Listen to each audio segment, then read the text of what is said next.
کیا آپ جانتے ہیں کہ کچھ چیزیں اگر فوراً مل جائیں تو نعمت نہیں رہتی؟ سن لیں، جو چیز صبر کے بعد ملتی ہے وہی اصل میں اللہ عز و جل کی خاص عطا ہوتی ہے۔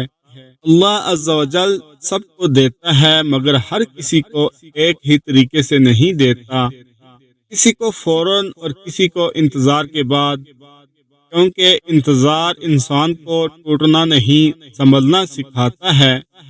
اللہ عز و جل بندے کے دل کو مایوسی سے پاک کرتا ہے، توقع کو درست کرتا ہے اور نیت کو خالص بناتا ہے، پھر عطا فرماتا ہے۔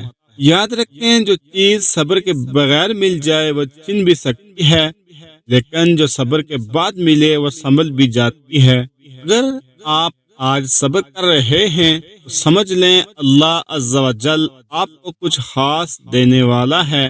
اس پیغام کو آگے پہنچائیں، شاید کسی کا صبر آج ہمت